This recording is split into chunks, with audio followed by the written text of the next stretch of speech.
What if the most delicate creature in the forest is actually its most powerful engineer?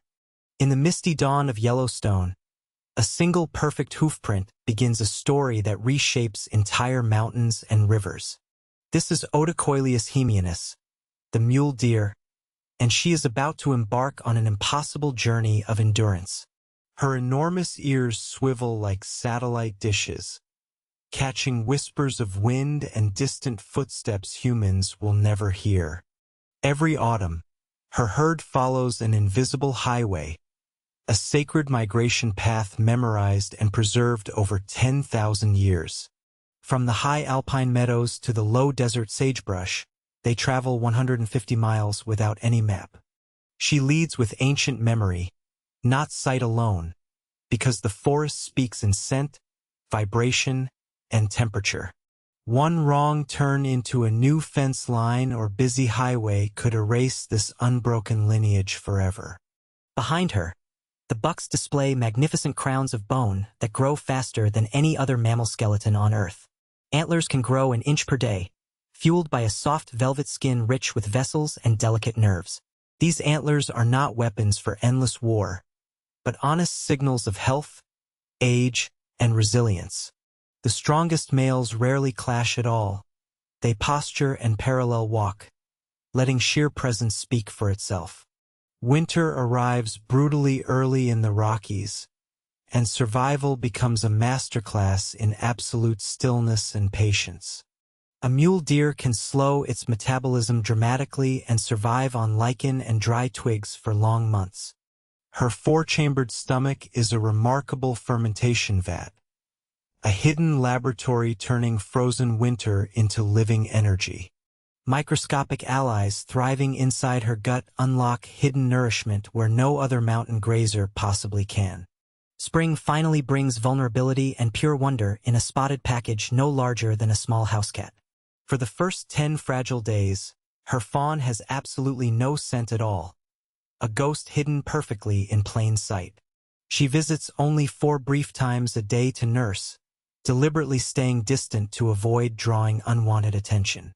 This careful separation is not abandonment. It is the purest, most selfless form of maternal protection. Listen closely, and the forest reveals a complex language we almost completely missed until now. Deer communicate with soft snorts, elegant tail flags, and scent glands on their legs that leave chemical letters on every branch.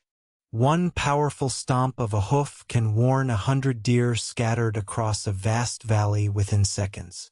It is a silent, ancient internet, woven through the woods, far older than humanity itself. But this peaceful kingdom is not without shadows, and the wolf watches silently from the dark tree-line. The swift chase that follows is not cruelty.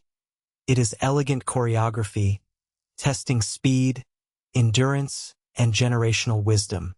When wolves returned to Yellowstone, the deer did not vanish. They simply became far smarter and more watchful.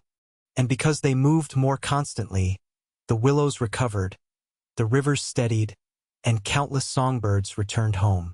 The deer had been quietly gardening the forest all along, pruning and planting with every single deliberate bite.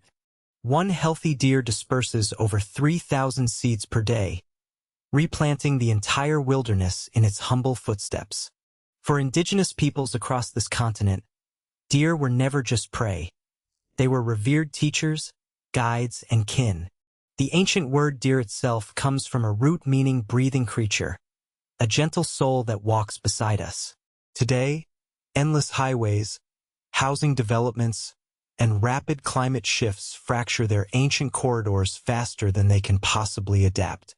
A single new subdivision can permanently block a migration pathway older than the Great Pyramids. Yet fragile hope still moves on quiet hooves through dedicated wildlife crossings and courageously protected corridors. In Wyoming, vegetated overpasses built specifically for deer have reduced collisions by 80% and saved thousands of lives. Our resilient mule deer doe finally reaches the lush summer range, her fawn now strong enough to run proudly beside her. She pauses gracefully on the high ridge, ears forward, breathing deeply in a vibrant world she helped create. The deer does not conquer the forest. She composes it, note by patient, beautiful note. If we finally learn to listen, her silent, steady footsteps will show us how to truly belong to the land again.